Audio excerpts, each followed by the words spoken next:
Welcome to NXT news. ఈనాటి వార్తా విశేషాలు. ప్రధానమంత్రి నరేంద్ర మోదీపై ఉన్న నమ్మకంతోనే ఢిల్లీ అసెంబ్లీ ఎన్నికల్లో బీజేపీ ఘన విజయం సాధించిందని ముఖ్యమంత్రి చంద్రబాబు అన్నారు. ఢిల్లీ ఎన్నికల ఫలితాలపై ఉండవల్లిలోని తన నివాసంలో ఏర్పాటు చేసిన మీడియా సమావేశంలో చంద్రబాబు మాట్లాడారు. ఢిల్లీ ప్రజలు సరైన సమయంలో సరైన పార్టీని ఎన్నుకున్నారన్నారు. దేశ రాజధాని ఢిల్లీలో ప్రజలు విఘ్నతతో ఓటు వేసి బీజేపీని గెలిపించారు. దేశంలోని ప్రజలందరి ఆత్మ గౌరవానికి సంబంధించిన గెలుపు ఇది. దేశ రాష్ట్ర రాజధానులు ప్రజల ఆకాంక్షలు తీర్చేవిగా ఉండాలి అన్నారు. వాతావరణ కాలుష్యం, రాజకీయ కాలుష్యం ఢిల్లీని మార్చేశాయన్నారు. సుస్థిర అభివృద్ధి విధానం ప్రధాని మోదీ అమలు చేస్తున్నారని వివరించారు. మనందరం గర్వపడే రాజధాని ఉండాలని కోరుకుంటాం. ఈరోజు విజ్ఞతతో ఢిల్లీ ఓటర్స్ అందరూ కలిసి 27 సంవత్సరాల తర్వాత బీజేపీని ఎన్నుకున్నారు. ఒక చారిత్రాత్మకమైనటువంటి విజయం ఇది. ఎందుకు నేను ఈ మాట చెప్తున్నానంటే, ఈరోజు గెలుపు అనేది ఒక బీజేపీకో ఒక ఢిల్లీలో ఉండే ప్రజలకే కాదు, భారతదేశంలో ఉండే ప్రజలందరికీ ఆత్మగౌరవానికి సంబంధించిన విషయం. ఈరోజు ఎక్కడికి పోయినా ప్రపంచంలో మీది ఏ దేశం అంటే భారతదేశం చెప్తాం. మీ రాజధాని ఏదంటే ఢిల్లీ అని చెప్పుకొని గర్వంగా చెప్పుకుంటాం. మనం అందరం కూడా మనకు మంచి భవిష్యత్తు ఉండాలి, ఎక్కువ అవకాశాలు ఎక్కడ ఉంటాయనుకుంటే మన రాజధానికి పోవాలనుకుంటాం. అది రాష్ట్ర రాజధాని కానీ దేశ రాజధాని కానీ. యాస్పిరేషన్స్ని ఫుల్ఫిల్ చేసే ప్లేస్గా ఉండాలి. అలాంటి రాజధాని ఇటీవల కాలంలో ఒక వెదర్ పొల్యూషన్, ఒక పొలిటికల్ పొల్యూషన్, ఈ రెండు పొల్యూషన్స్ కలిపి ఢిల్లీకి పోవడం మానేసి ఢిల్లీ నుంచి వేరే ప్రాంతాలకు వెళ్ళిపోయే పరిస్థితికి వచ్చారు. ఒకప్పుడు బీహార్ నుంచి ఒక ట్రైన్ ఎవ్రీడే లేబర్ అంతా కూడా అక్కడికి పోయి పని చేసుకుని మళ్ళీ ఈవినింగ్ ఢిల్లీ నుంచి బీహార్కి వెళ్ళేవాడు. ఇప్పుడు బీహార్ నుంచి ఢిల్లీకి రావడంలా పరిపాలన అంటే ఎట్లుంటుందంటే, ఒక్కొక్కసారి పరిస్థితులన్నీ కూడా తారుమారయ్యే పరిస్థితులు వస్తుంది. దానికి ఉదాహరణ ఢిల్లీ. అయితే ఇక్కడ ఏ మోడల్ వర్కౌట్ అవుతుంది భారతదేశంలో అనుకుంటే, ప్రపంచంలో ఎక్కడ కానీ భారతదేశంలో కానీ పీపుల్స్ ఫస్ట్, పీపుల్ ఫస్ట్, ఒక సస్టైనబుల్ మోడల్ క్రియేట్ చేయాల్సిన అవసరం ఉంది. అదే నరేంద్ర మోడీ ఒక సస్టైనబుల్ మోడల్ని క్రియేట్ చేస్తున్నాడు. ఆయన్ని మనస్ఫూర్తిగా అభినందిస్తున్నాం. ఈరోజు ఢిల్లీలో గెలుపు కూడా ప్రధానమంత్రి నరేంద్ర మోడీ గారిపై నుండే నమ్మకం. ఢిల్లీ అసెంబ్లీ ఎన్నికల్లో బీజేపీ ఘన విజయం సాధించడంతో ఏపీలోని పార్టీ శ్రేణులు సంబరాలు చేసుకున్నారు. 27 ఏళ్ల తర్వాత ఢిల్లీ పీఠం కైవసం చేసుకోవడంపై ఆనందం వ్యక్తం చేశారు. బాణసంచ కాల్చి మిఠాయిలు పంచుకున్నారు. ఢిల్లీ గడ్డ బీజేపీ అడ్డా అంటూ నినాదాలు చేశారు. విజయవాడలోని బీజేపీ కార్యాలయం వద్ద జరిగిన ఈ కార్యక్రమంలో పార్టీ మైనార్టీ మోర్చా అధ్యక్షుడు షేక్ బాజీ, పార్టీ ఎన్టీఆర్ జిల్లా అధ్యక్షుడు అడ్డూరి శ్రీరామ్ సహా పలువురు నేతలు పాల్గొన్నారు. సామాన్యుల పార్టీగా ప్రారంభమై అవినీతి ఊపిలో కూరుకుపోయిన ఆ పార్టీకి అన్ని వర్గాల ఓటర్లు గుణపాఠం చెప్పారని అన్నారు. సుదీర్ఘ పోరాటం అనంతరం ఈరోజు ఢిల్లీ గడ్డపై భారతీయ జనతా పార్టీకి ప్రజలు అవకాశం ఇవ్వడాన్ని దేశవ్యాప్తంగా ఉన్నటువంటి ప్రజలంతా కూడా స్వాగతిస్తూ ఉన్నారు. మొన్న జరిగినటువంటి ఎన్నికలు అవినీతి అక్రమాలకి, సుపరిపాలన అభివృద్ధికి జరిగినటువంటి పోరాటంలో భారతీయ జనతా పార్టీకి ప్రజలు పెద్ద ఎత్తున పట్టం కట్టడం జరిగింది. గత 10 సంవత్సరాల్లోని అనేక అవినీతి అక్రమాలకు పాటుపడి వేల కోట్ల మద్యం కుంభకోణాలు చేసి, ఆ యొక్క కుంభకోణాల్లో ఆంధ్రప్రదేశ్లో ఉన్నటువంటి పార్టీలని సైతం, ప్రభుత్వాలను సైతం, తెలంగాణలో ఉన్నటువంటి ప్రభుత్వాలను సైతం కలిసికట్టుగా అవినీతి చేసిన నేపథ్యంలో గత 7 నెలల కింద జరిగినటువంటి ఎన్నికల్లో ప్రజలు ఆంధ్రప్రదేశ్లో ఉన్న ప్రభుత్వాన్ని, తెలంగాణలో ఉన్న ప్రభుత్వాన్ని ఓడించడం జరిగింది. అదే తరహాలో ఈరోజు అవినీతికి పాల్పడినటువంటి మద్యం కుంభకోణం చేసినటువంటి ఆ పార్టీ ఏదైతే ఉందో దాన్ని కూడా ప్రజలు చెల్లి చీడి ఇచ్చి ఇంటికి పంపి ఢిల్లీ అసెంబ్లీ ఎన్నికలతో ప్రధాని మోదీపై విశ్వాసం మరోసారి రుజువైందని జనసేన అధినేత AP deputy CM Pawan Kalyan అన్నారు. ఢిల్లీ ఎన్నికల్లో బీజేపీ విజయం సాధించడంపై ఆయన స్పందించారు. 2047 నాటికి అభివృద్ధి చెందిన దేశంగా నిలిచేలా మోదీ పాలన సాగిస్తారని కితాబిచ్చారు. మోదీ నిర్దేశించిన లక్ష్యం అందుకోవడంలో ఢిల్లీ పాత్ర అత్యంత కీలకమని చెప్పారు. డబుల్ ఇంజిన్ సర్కార్ ద్వారా దేశ రాజధానిలో సమ్మిళిత అభివృద్ధి సాధ్యపడుతుందన్నారు. అమిత్ షా రాజకీయ అనుభవం, చాతుర్యం సత్ఫలితాలనిచ్చాయని తెలిపారు.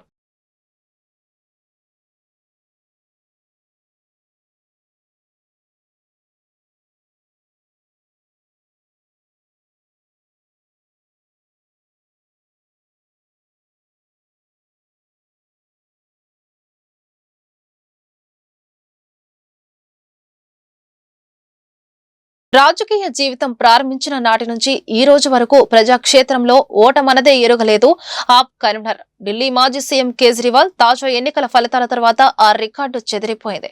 10 ఏళ్లుగా ఆమ్ ఆద్మీ పార్టీ చేతిలోనే ఉన్న దేశ రాజధాని పగ్గాలను ఇప్పుడు కమలం పార్టీ లాగేసుకుంది. అంతేకాదు కేజ్రీవాల్ హ్యాట్రిక్ విజయాలకు అడ్డుకట్ట వేసింది. గత 2 పర్యాయాలు భారీ మెజార్టీ కట్టబెట్టి ఢిల్లీ పీఠంపై కూర్చోబెట్టిన ఓటర్లు ఈసారి కనికరించలేదు. కేజ్రీవాల్ గ్యారంటీలపై నమ్మకం ఉంచేందుకు సాహసించలేదు. భారతీయ జనతా పార్టీ వల్లే తమ రాత మారుతుందని పూర్తిగా నమ్మారు. దారుణం ఓటమి అంటే ఎలా ఉంటుందో చీపురు పార్టీకి తొలిసారి రుచి చూపించారు. ఈ సందర్భంగా ఆప్ జాతీయ కన్వీనర్ ఢిల్లీ మాజీ ముఖ్యమంత్రి అరవింద్ కేజ్రీవాల్ దారుణ పరాజయంపై స్పందించారు. आज दिल्ली के चुनाव के नतीजे आए हैं। जनता का जो भी निर्णय है, जनता का जो भी फैसला है, उसे हम पूरी विनम्रता के साथ स्वीकार करते हैं। मैं उम्मीद करता हूं कि जिस उम्मीद के साथ और जिस आशा के साथ लोगों ने उनको बहुमत दिया है, वो उन सभी उम्मीदों और आशाओं पे पूरा उतरेंगे।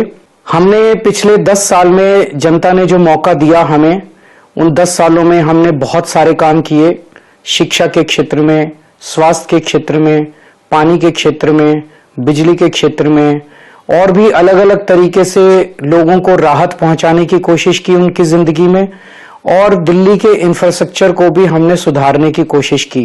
अब जो जनता ने हमें निर्णय दिया है, हम न केवल एक कंस्ट्रक्टिव ऑपोजिशन का रोल निभाएंगे, बल्कि हम समाज सेवा, जनता के सुख दुख में काम आना, व्यक्तिगत तौर पे जिसको भी जो जरूरत होगी, क्योंकि हम राजनीति में कोई सत्ता के लिए नहीं आए, हम राजनीति को एक जरिया मानते हैं जिसके जरिए जनता की सेवा की जा सके, जिसके जरिए लोगों के सुख दुख में काम आया जा सके। ప్రజా సమస్యలను పరిష్కరించడమే తొలి ప్రాధాన్యతగా తీసుకుంటున్నామని గుంటూరు తూర్పు ఎమ్మెల్యే మహమ్మద్ నజీర్ అహ్మద్ స్పష్టం చేశారు.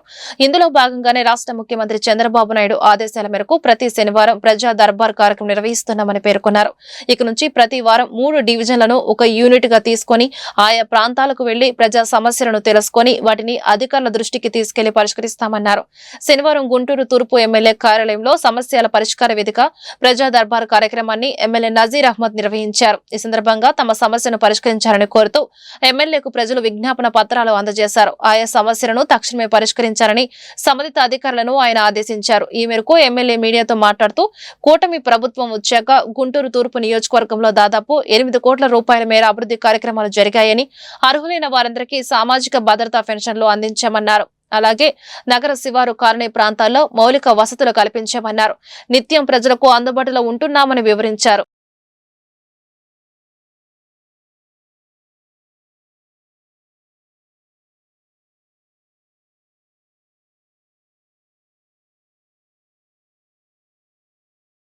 ప్రజా సమస్యలకు పెద్దపీట వేస్తూ రాష్ట్రంలో కూటమి ప్రభుత్వం ఏర్పడ్డ తర్వాత రాష్ట్ర వ్యాప్తంగా ఉన్నటువంటి 175 నియోజకవర్గాల్లో గౌరవ ముఖ్యమంత్రి గారి పిలుపు మేరకు ప్రతి ఒక్క నియోజకవర్గంలో కూడా ప్రతి శనివారం రోజున ప్రజా దర్బార్ పేరుతో ప్రజా సమస్యలను శాసనసభ్యులు ప్రజా దర్బార్ నిర్వహించి వాళ్ళ సమస్యలను కనుక్కోవడం, అధికారులకు అలాగే అవసరమైనటువంటి కార్యక్రమాలని తీసుకోవడానికి ప్రజావేదిక కార్యక్రమాన్ని తీసుకోవడం జరిగింది. ప్రజా దర్బార్ని తప్పకుండా ప్రతి వారం కూడా గుంటూరు తూర్పు నియోజకవర్గంలో డివిజన్ వైజ్గా కూడా ఈ కార్యక్రమాన్ని తీసుకొని ముందుకు సాగుతాం. రోజు ప్రతి శనివారం ఒక ఎమ్మెల్యే కార్యాలయంలోనే కాకుండా అక్కడ ఉన్నటువంటి డివిజన్ 2 డివిజన్లో 3 డివిజన్లు కలిపి ఆ ప్రాంతానికి వెళ్ళి వారి సమస్యలను కనుక్కొని దాని అధికారుల దృష్టికి తీసుకొని వెంటనే పరిష్కరించేటువంటి దిశగా ముఖ్యంగా ఈరోజు చూస్తే పెద్ద ఎత్తున పెన్షన్ల గురించి కానీ లేకపోతే రోడ్స్ కానీ ట్రైన్స్ కానీ అలాగే సమస్యల మీద ప్రజలు ఇక్కడికి వస్తున్నటువంటి పరిస్థితులు ఉన్నాయి. గత 5 సంవత్సరాల్లో ప్రజల బాధలను కనుక్కునేటువంటి పరిస్థితులు లేనటువంటి పరిస్థితులు ఈ 5-6 నెలల్లోనే దాదాపు గుంటూరు తూర్పు నియోజకవర్గంలో దాదాపు 8 కోట్ల రూపాయలతో అభివృద్ధి కార్యక్రమాలు, పెద్ద ఎత్తున పెన్షన్లు ఇప్పించేటువంటి కార్యక్రమానికి కూడా శ్రీకారం చుట్టబోతా ఉన్నాం. రాబోయేటువంటి 1-2 నెలల్లో గవర్నమెంట్ ఇచ్చినటువంటి ఆదేశాల మేరకు పెద్ద ఎత్తున ఈ ప్రాంతంలో ఉన్నటువంటి మా పెద్దవారికి అలాగే వితంతువులకు వికలాంగులకు వాళ్ళందరికీ కూడా పెన్షన్లు ఇచ్చేటువంటి కార్యక్రమం, మౌలిక వసతులు ఎక్కడైతే అవసరం ఉందో ప్రజల దృష్టిలో తీసుకొని వచ్చిన తర్వాత వాళ్ళందరినీ కూడా పరిష్కరించేటువంటి కార్యక్రమాన్ని చేస్తామని చెప్పి ఈ సందర్భంగా తెలియజేస్తూ ఉన్నాం. ఇంత పకడ్బందీగా ఆలోచన పరంగా ప్రతి ఒక్కరికి కూడా అందుబాటులో ఉండాలనే ఒక మంచి నిర్ణయంతో చంద్రబాబు నాయుడు గారు ముఖ్యమంత్రి గారు తీసుకున్నటువంటి ఈ నిర్ణయానికి ప్రతి ఒక్క నియోజకవర్గంలో కూడా ప్రజా సమస్యలు వినడం, వాటిని పరిష్కరించడమే పరమావిధిగా ముందుకు సాగుతూ ఉన్నాం. రాబోయేటువంటి ప్రతి వారంలో కూడా డివిజన్ వైజ్గా 2-3 డివిజన్లు కలిపి ఈ కార్యక్రమాన్ని కొనసాగుతాం. గుంటూరు తూర్పు నియోజకవర్గంలో నిత్యం ప్రజలకు అందుబాటులో ఉండేటువంటి విధంగా కార్యాచరణ సిద్ధం చేసుకొని ప్రతి ఒక్కరి సమస్యలను మా ఫోన్ నెంబర్ కూడా ఇస్తాం. అవసరమైతే ప్రతి ఒక్కరు కూడా సంప్రదించి వారి సమస్యలను పరిష్కరించుకోవాల్సిందిగా కోరుతా ఉన్నాం. ఏ ప్రభుత్వం అధికారంలో ఉన్న పీడీఎఫ్ నిర్మాణాత్మక ప్రతిపక్ష పాత్ర పోషిస్తుందని ఉమ్మడి కృష్ణా గుంటూరు జిల్లాల పట్టభద్రుల నియోజకవర్గ ఎమ్మెల్సీ పీడీఎఫ్ అభ్యర్థి కెఎస్ లక్ష్మణరావు స్పష్టం చేశారు. పీడీఎఫ్ ప్రజాపక్షమని చెబుతూ 14 ఏళ్ల పాటు శాసన మండలిలో ప్రజలకు సంబంధించిన అనేక అంశాలపై ప్రస్తావించడం జరిగిందన్నారు. అలాగే అనేక పోరాటాలకు నాయకత్వం వహించామని వివరించారు.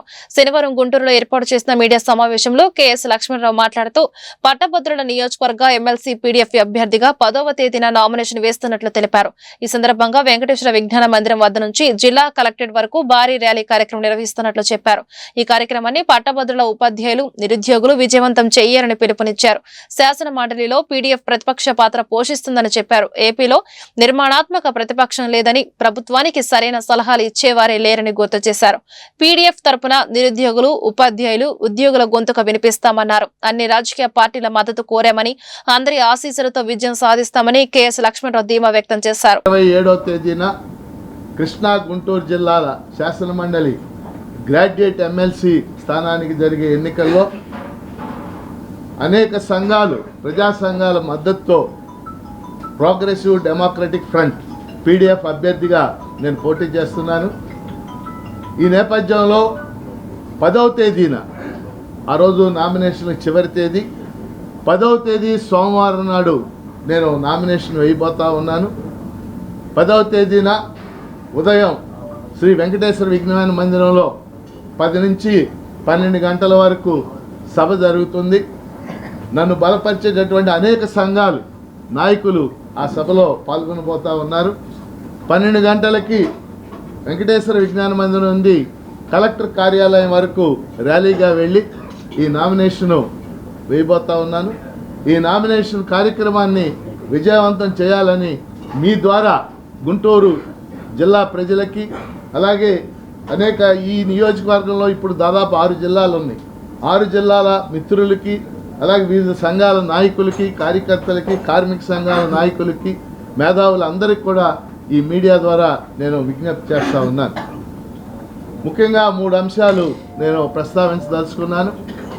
మొదటిది, 2007లో శాసన మండలి తిరిగి పునరుద్ధరించిన తరువాత ఆ రోజు ఉమ్మడి రాష్ట్రంలో 8 టీచర్ల నియోజకవర్గాలు, 8 పట్టభద్రుల నియోజకవర్గాలు ఉండేవి. వాటిల్లో మేము సిఐటియు, యూటీఎఫ్ తదితర సంఘాల మద్దతుతో పోటీ చేసి ఆ రోజున 8లో 7 గెలుపొంది పీడీఎఫ్గా ఏర్పడి ఆ రోజు నుంచి పనిచేస్తున్నాం. 2007 నుంచి ఇది 2025, ఈ 18 ఏళ్లలో కూడా 14 మంది పీడీఎఫ్ తరఫున ఎమ్మెల్సీలుగా గెలుపొందడం జరిగింది. ఈ 14 మంది కూడా స్పష్టంగా, 1, రాజ్యాంగ లక్ష్యాలకి కట్టుబడి పనిచేశాం. 2, నిజాయితీగా నిబద్ధతతో పనిచేశాం. 3వది, సమాజంలో ఉన్నటువంటి వివిధ వర్గాలు, ఉద్యోగులు, ఉపాధ్యాయులు, పెన్షనర్లు, కార్మికులు, కాంట్రాక్ట్ ఉద్యోగులు, అవుట్సోర్సింగ్ ఉద్యోగులు, నిరుద్యోగులు, కౌలు రైతులు, అంగన్వాడీలు, ఆశాలు, ఇలా ఏ వర్గానికి సంబంధించినటువంటి అంశాన్నైనా శాసన మండలిలో మేము ప్రస్తావించాం. ఒక నిర్మాణాత్మక ప్రతిపక్షంగా వ్యవహరించాం, ప్రభుత్వాల మీద ఒత్తిడి తెచ్చాం. ఈ సంఘాలు బయట చేసే ఉద్యమాలన్నిటికీ మేము సంపూర్ణ మద్దతు ఇస్తూ వచ్చాం. ఇక రెండో అంశం, భారత రాజ్యాంగం శాసనసభలు, లోక్సభలు సృష్టించి వాటిల్లో పోటీ చేసే అవకాశం భారతీయ పౌరుల 25 ఏళ్ల వయసు ఉన్న వాళ్ళందరికీ ఇచ్చింది. గుంటూరు పట్టాభిపురం మెయిన్ రోడ్ చంద్రాపురం వివేకానంద స్వామి విగ్రహ సమీపంలో శ్రీ సీతారామచంద్ర స్వామి వారి ఆలయ నిర్మాణంకు శనివారం భూమి పూజ కార్యక్రమం శాస్త్రోక్తంగా జరిగింది. ఈ కార్యక్రమంలో 35వ division corporator Eranti Varaprasad, Janasena party నాయకులు జెట్టి బాబు, నిర్మాణ కమిటీ సభ్యులు పాల్గొన్నారు. ఈ సందర్భంగా ఈరంటి వరప్రసాద్, జెట్టి బాబు మాట్లాడుతూ దాతల సహకారంతో శ్రీరామ నవమి పర్వదిన నాడు ఆలయాన్ని ప్రారంభించుకుంటామని పేర్కొన్నారు. ఈ కార్యక్రమంలో ఆలయ నిర్మాణ కమిటీ సభ్యులు బడుగు వెంకటరమణ, అంకరాజు, నరసింహమూర్తి, ముత్యం, నరేంద్ర, అన్నంనేని వెంకటేశ్వరరావు, చిరుమామిందుల రాంబాబు, గోవాడ శివకుమార్, శివరామకృష్ణారెడ్డి తదితరులు పాల్గొన్నారు.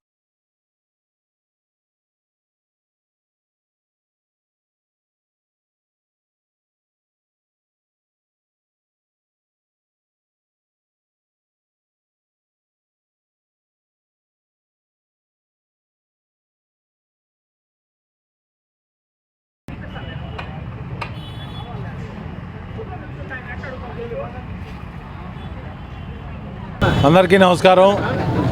ఈ రోజున పట్టాపురం మెయిన్ రోడ్లో వివేకానంద స్వామివారి విగ్రహం వద్ద ఉన్న చంద్రాపురం కాలనీలో శ్రీ సీతారామచంద్ర స్వామివారి ఈశ్వరుడు శివుడి ఆలయానికి శంకుస్థాపన చేయటం జరిగింది. ఈ ఆలయం సుమారు 45 సంవత్సరాల కిందట ఈ చంద్రాపురం కాలనీ ఏర్పడినప్పుడు ఆలయానికి కేటాయించిన స్థలంలో అప్పుడు పెద్దలు ఆలయంగా నిర్మించి సీతారామచంద్ర స్వామి వారి పటాలు పెట్టి అట్లాగే నందీశ్వరుడిది విగ్రహం పెట్టి పూజలు చేస్తూ ఉన్నారు. కానీ దానికి గాను నిత్య పూజలకు, కళ్యాణాలకు కూడా పెద్దలు 2 సేవకులు నియమించారు.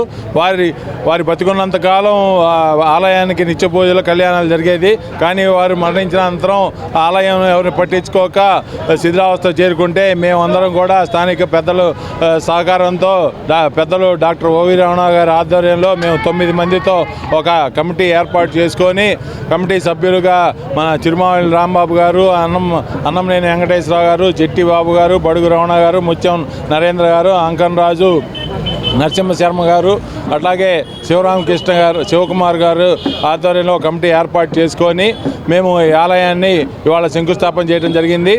ఇది కూడా ఆలయాన్ని అతి వేగంగా, అత్యంత వైభవంగా నిర్మించి రాబో ఏప్రిల్ 6న శ్రీరామనవమి సందర్భంగా ఆలయ ప్రతిష్ఠ జరిగి ప్రారంభించాలని చెప్పి కూడా దైవజ్ఞులు ముహూర్తం నిర్ణయించారు. మేమందరూ కూడా దాతల సహకారంతో ఆలయాన్ని ఏప్రిల్ 6న ప్రతిష్ఠింపజేసి ప్రారంభించాలని చెప్పి సంకల్పించుకున్నాం. దానికి కూడా దాతలు కానీ, భక్తులు కానీ ఈరోజు చాలామంది వచ్చి స్వచ్ఛందంగా వచ్చి విరాళాలు ఇవ్వటం జరిగింది. కాబట్టి మేము కూడా వారి నమ్మకాన్ని మా బాధ్యతగా భావించి ఆలయాన్ని ఈ ఏప్రిల్ 6న ప్రతిష్ఠ చేయాలని చెప్పి సంకల్పించుకొని ముందుకు కొనసాగుతూ ఉన్నాము. కాబట్టి ఇక్కడికి వచ్చేసి మాకు విరాళాలు ప్రకటించి శంకుస్థాపన కార్యక్రమంలో పాల్పంచుకున్న వాళ్ళందరికీ కూడా పేరు పేరున ధన్యవాదాలు తెలియజేసుకుంటాం. గత 45 సంవత్సరాలుగా ఇక్కడ రామ మందిరం, శివ మందిరం మాకు తెలిసిన కాలం నుంచి గత పూజలు నిర్వహిస్తూ జరుగుతూ ఉంటుంది. కొంతకాలంగా పూజలు ఆగిపోయింది. వాళ్ళు మరణాంతరం మేము తక్కువ చేసుకునే పెద్ద మనుషుల ద్వారా ఇక్కడ ఓవి రమణ గారు కానీ, ఈరెంటి వరప్రసాద్ గారు, గోడుగు రమణ, మిగతా తరగతుల పెద్దలు అందరూ కలిసి పునర్నిర్మాణం చేయాలని వైఎస్ జగన్ పైన డొక్కా మాణిక్యవర ప్రసాద్ చేస్తున్న వ్యాఖ్యలు చాలా అభ్యంతరకరంగా ఉన్నాయని ఆ పార్టీ నాయకులు మందపాటి శేషగిరి రావు మండిపడ్డారు. బహుశా వయసు ప్రభావంతో ఆయన ఆ విధమైన వ్యాఖ్యలు చేస్తున్నారని అభిప్రాయపడ్డారు. ఆయన భాష వలన దళితులకు అన్యాయం జరుగుతోందన్నారు. మీరు కోరుకున్నది జరగలేదని, దళితులను పక్కదారి పట్టిస్తున్నారని ఆరోపించారు. ఇప్పటికీ ఎప్పటికీ దళితులందరూ జగన్ వైపే ఉంటారని స్పష్టం చేశారు. గుంటూరులో ఏర్పాటు చేసిన మీడియా సమావేశంలో మందపాటి శేషగిరిరావు మాట్లాడుతూ అసలు డొక్కా మాణిక్యవర ప్రసాద్ వైసీపీలో బీజేపీలోకి ఎందుకు వచ్చారో ఎందుకు వెళ్లారో తెలియదన్నారు. గోడ మీద పిల్లివాటంగా డొక్కా రాజకీయ జీవితం ఉందని ఎద్దేవా చేశారు. డొక్కాకు నిలకడలేదని, ఆయనకు ఏం కావాలో క్లారిటీ లేదన్నారు. ఆయన్ను టీడీపీ నమ్మడం లేదన్నారు. ఇన్ని పార్టీలు మారిన ఆయన్ను ఏ పార్టీ నమ్మదని స్పష్టం చేశారు. ఎక్కడ చూసినా జగన్మోహన్ రెడ్డి గారిని పేద బడుగు బలహీన వర్గాలు, ముఖ్యంగా దళిత సామాజిక వర్గం వారిని వారి కుటుంబాన్ని హక్కును చేర్చుకున్న విధానం మనందరికీ తెలుసు. ఇప్పుడున్న పరిస్థితుల్లో జగన్మోహన్ రెడ్డి గారిని దళితులు, చిన్న సన్నకారు, పేద వర్గాలు ప్రతి ఒక్కరు కూడా ఒక దైవంగా కొలిసే పరిస్థితి. 2019 నుండి 2024 వరకు వారు ఏదైతే చెప్పారో దాన్ని తూచా తప్పకుండా అమలు చేసిన నాయకుడిగా ఈ రోజున జగన్మోహన్ రెడ్డి గారు పేదల హృదయాల్లో, ముఖ్యంగా దళితుల హృదయాల్లో ఒక సుస్థిరమైన స్థానాన్ని ఏర్పాటు చేసుకున్న విధానం మనందరికీ తెలుసు. అలాంటి వ్యక్తిని, అలాంటి కుటుంబాన్ని, అలాంటి పార్టీని ఇబ్బడి ముబ్బడి ఇష్టానుసారంగా ఏ భాష వస్తే ఆ భాష, ఏ మాట వస్తే ఆ మాట, మొన్నటి వరకు కల్కి కాంప్లెక్స్ అన్నారు. వైఎస్ఆర్ కాంగ్రెస్ పార్టీ ఆఫీస్ని కల్కి కాంప్లెక్స్తో పోల్చారు. ఈ రోజున ఆంధ్ర శశికళ అంటున్నాడు. వారిని దాటి ఏమి చేయలేమంటున్నాడు. ఇది నేను చూసిన దాని ప్రకారం, విన్నదాని ప్రకారం ఇది రాజకీయపరమైన అంశంగా నేను భావించట్లా. అతనికి ఏదో వ్యక్తిగతమైన దుగ్ధతోటి మాట్లాడుతున్న తీరుగా నేను భావిస్తా ఉన్నాను. మీరు కాంగ్రెస్ పార్టీలో మంత్రిగా, ఆ తదుపరి తెలుగుదేశంలోకి మారటం జరిగింది. తెలుగుదేశంలో కనీస వేతనాల చైర్మన్గా ఆ పార్టీ మీకు ఉన్నతమైన స్థానాన్ని కల్పించడమే కాకుండా దానికి క్యాబినెట్ హోదా కూడా కల్పించిన సంగతి నేను అనుకుంటున్నాను, కల్పించిందని. అది క్యాబినెట్ హోదా కూడా. ఆ తదుపరి ఎమ్మెల్సీగా మిమ్మల్ని ఉన్నతంగా ముందుకు తీసుకెళ్ళారు. మీరు ఎందుకు పార్టీ మారారు? అక్కడి నుండి ఎందుకు వచ్చారు ఇక్కడికి? వైసీపీలోకి ఎవరు రమ్మంటే వచ్చారు? రాష్ట్రంలో రెడ్ బుక్ రాజ్యంగా నడుస్తుందని మాజీ మంత్రి విడుదల రజని ఆరోపించారు. ఇందులో భాగంగానే చిలకలూరిపేట ఎమ్మెల్యే ప్రతిపాటి పుల్లారావు డైరెక్షన్ లో తనపైన, తన కుటుంబం పైన తప్పుడు కేసులు పెట్టారని ధ్వజమెత్తారు. సూపర్ 6 గురించి సోషల్ మీడియా వేదికగా ఎవరైనా ప్రశ్నిస్తే అక్రమ కేసులు పెట్టి అరెస్టులు చేయించి జైలుకు పంపిస్తున్నారని విమర్శించారు. చిలకలూరిపేటలో ఏర్పాటు చేసిన మీడియా సమావేశంలో విడుదల రజని మాట్లాడుతూ పత్తిపాటి పుల్లారావు వేధింపులపై ఘాటుగా స్పందించారు. చిలకలూరిపేట ఎమ్మెల్యేగా గతంలో కక్షపూరిత రాజకీయాలకు పాల్పడలేదని చెప్పారు. ఈ నియోజకవర్గ అభివృద్ధికి అహర్నిశలు శ్రమించారని గుర్తు చేశారు. చిలకలూరిపేట ఎమ్మెల్యేగా పుల్లారావు సాగించిన అవినీతి అక్రమాలను వెలుగులోకి తెస్తున్నామన్న కారణంతో తనపై తప్పుడు కేసులు పెట్టేస్తున్నారని ధ్వజమెత్తారు. చర్యకు ప్రతిచర్య ఉంటుందని హెచ్చరించారు. మాకంటూ ఒక రోజు వస్తుంది, మీ సంగతి తేలుస్తామని తీవ్రంగా స్పందించారు. ఇదట్లా ఉంటే ఇక్కడున్న చాలా మందికి తెలుసు, మా మామగారు 80 సంవత్సరాల వయసు కన్నా పెద్దోడండి. ఆ వయసులో ఉన్నటువంటి పెద్ద మనిషి మీద కూడా కేసు కట్టించాడు ఈ ఎమ్మెల్యే పుల్లారావు. నా మరిది ఫారిన్ సిటిజన్, ఫారిన్లో వ్యాపారాలు చేసుకుంటే నా మరిది మీద కేసు కట్టించాడు ఈ ఎమ్మెల్యే పుల్లారావు. నాకేనా కుటుంబం ఉంది? మీకు లేదా కుటుంబం? ఎన్ని రోజులు సాగుద్ది అనుకుంటున్నారు ఇట్లా? ఎన్ని రోజులు నడుస్తుంది అనుకుంటున్నారు ఇట్లా? నేను ఇక్కడ మీకు ఒక్కటే చెప్పాలనుకుంటున్నా. ఈరోజు నా కుటుంబాన్ని, మా వైఎస్ఆర్ కాంగ్రెస్ పార్టీ నాయకుల్ని, కార్యకర్తల్ని మీరు ఇబ్బంది పెడతా ఉన్నారు. పుల్లారావు గారు మీకంటూ ఓ రోజు వస్తుంది, గుర్తుపెట్టుకోండి. ఇంకోసారి చెప్తున్నా, మా కుటుంబం జోలికి వస్తున్నారు కదా, మాది పురుషోత్తపట్నం, గుర్తుపెట్టుకోండి, ఊహించుకోండి ఒకసారి. నేను ఇక్కడ మీ మీద గెలిచి మిమ్మల్ని ఇంట్లో కూర్చోబెట్టాను. ఇక్కడ 5 ఏళ్ళు నేను పనిచేశా, నేను ఎమ్మెల్యేగా చేశా, నేను మంత్రిగా పనిచేశా. కానీ ఎక్కడా కూడా ఇలాంటి వాతావరణాన్ని క్రియేట్ చేయాల, ఇలాంటి అరాచక పాలనకు మేము ప్రోత్సహించలా. ఎక్కడా కూడా ఏదన్నా కూడా చట్టం తన పని తాను చేసుకుపోయింది తప్పితే మేము ప్రొవోక్ చేసి, మేము మా ఇంట్రెస్ట్లు ఏమి చెప్పి ప్రజల్ని ఇబ్బంది పెడుతూ ఈ రకమైనటువంటి అక్రమాలకు మేము పాల్పడలా. ఒక పీస్ఫుల్ ఎన్వైరన్మెంట్ ప్రతి ఒక్కరికి, అన్ని వర్గాల వాళ్ళకి మేము కల్పించి ప్రతి ఒక్కరూ కూడా సంతోషంగా ఉండి, వాళ్ళకి ఇంకేదైనా కష్టాలు ఉంటే వాళ్లకు మేము తోడుగా అండగా ఉండేటువంటి కార్యక్రమాన్ని చేశాం. ఇక్కడ నేను ఎమ్మెల్యేగా ఉండి, ఇక్కడ మంత్రిగా ఉండి,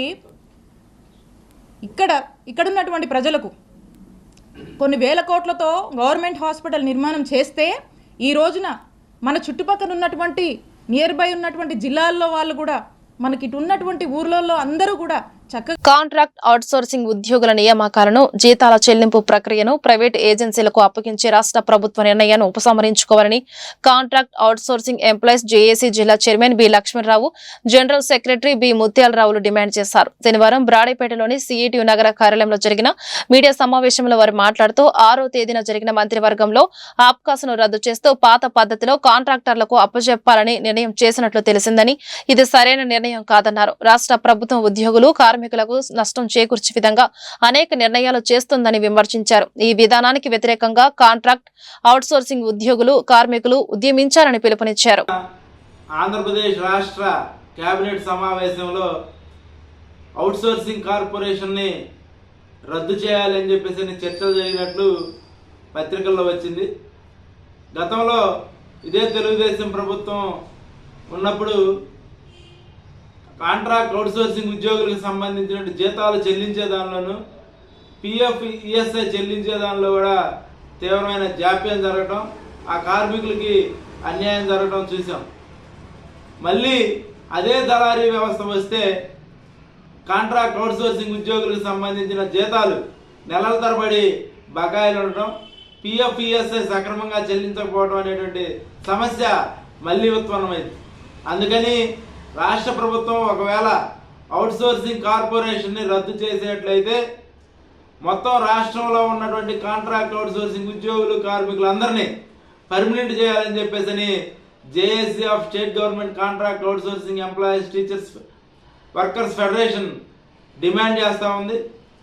గతంలో ఏదైతే తెలుగుదేశం ప్రభుత్వంలో ఉన్నటువంటి అవుట్సోర్సింగ్ ఏజెన్సీలకి గవర్నమెంట్ నుంచి 7% కమిషన్ చెల్లించేవారు. కానీ ఆప్కాస్ ప్రభుత్వం ద్వారా ఏర్పాటు చేయబడింది. ఈ ఆప్కాస్కి 1% మాత్రమే మెయింటెనెన్స్కి సంబంధించినటువంటి కమిషన్ చెల్లిస్తూ ఉన్నటువంటి పరిస్థితి. మళ్ళీ ఆప్కాస్ను రద్దు చేసి పాత పద్ధతిలో తీసుకొచ్చేటైతే రాజకీయ పార్టీలకు సంబంధించినటువంటి నాయకులు ఈ కాంట్రాక్ట్ అవుట్సోర్సింగ్ ఉద్యోగుల మీద పెత్తనం చేయటం, వారి ఇష్టమైన వారిని ఉద్యోగాల్లో ఉంచడం, లేకపోతే తీసేయటం, ఈ విధంగా మొత్తం రాష్ట్రంలో ఉన్న కాంట్రాక్ట్ అవుట్సోర్సింగ్ ఉద్యోగులకి పాత విధానం తీసుకొస్తే ఇబ్బందులు కలిగితే కనుక ప్రభుత్వం ఆ నిర్ణయాన్ని ఉపసంహరించుకోవాలని చెప్పేసి డిమాండ్ చేస్తూ ఉన్నాం.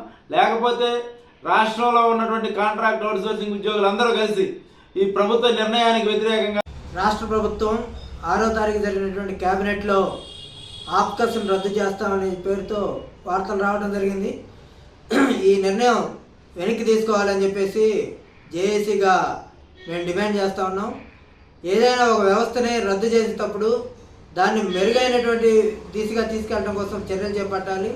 గతంలో ఆప్కాస్ లేనప్పుడు ప్రైవేట్ కాంట్రాక్టర్లు ఏదేవిధంగా రాజకీయ పార్టీ నాయకులుగా ఉన్నటువంటి వాళ్ళు కాంట్రాక్టర్లుగా వ్యవహరించినటువంటి పరిస్థితిలో ఈరోజు ఉద్యోగులకు కానీ, కాంట్రాక్ట్ అవుట్సోర్సింగ్ ఉద్యోగులకు కానీ పిఎఫ్, ఈఎస్ఐని కట్టడంలో కానీ, వేతనాలు ఇవ్వడంలో కానీ తీవ్రమైనటువంటి ఇబ్బందులు ఎదుర్కొన్నటువంటి నేపథ్యం ఉంది. దాని నుంచి మధ్యవర్తులు, దళారీలు లేకుండా ఆప్కాస్ని ప్రభుత్వం తీసుకురావడం కొంతవరకు మెరుగ్గా ఉన్నటువంటి పరిస్థితుంది. ప్రభుత్వానికి కూడా ఆదాయ రూపంలో కూడా పర్సంటేజ్ రూపంలో తక్కువగా ఉండటం ద్వారా ప్రభుత్వానికి అదనంగా ఉపయోగపడినటువంటి పరిస్థితి ఆప్కాస్. ఈ వ్యవస్థ నుంచి మెరుగైన వ్యవస్థకి తీసుకెళ్ళాలంటే ఖచ్చితంగా ఏదైతే రాష్ట్ర వ్యాప్తంగా ఆప్కాస్లో ఉన్నటువంటి వాళ్ళు కానీ కాంట్రాక్ట్ అవుట్సోర్సింగ్ ఉద్యోగులు మొత్తాన్ని కూడా పర్మనెంట్ చేయటం మెరుగైనది తప్ప మళ్ళీ రద్దు చేసి వెనక్కి తీసుకెళ్ళడం అనేటువంటిది సరైనది కాదు. తక్షణమే ఈ నిర్ణయాన్ని వెనక్కి తీసుకోవాలా. ఏదైతే రాష్ట్ర వ్యాప్తంగా పర్మనెంట్ చేయమని చెప్పేసి అడుగుతున్నామో ఆ దిశగా ప్రభుత్వం చర్యలు తీసుకోవాలని చెప్పేసి కోరుతా ఉన్నాం. లేని పక్షంలో రాష్ట్ర వ్యాప్తంగా ఈ ఉద్యోగులందరూ కూడా పెద్ద ఎత్తున ఆందోళన చేసే దానికోసం కూడా సిద్ధమవుతామని చెప్పేసి ఈ సందర్భంగా హెచ్చరిస్తాం. ఈ వార్త ఇంతటితో సమాప్తం. నమస్కారం.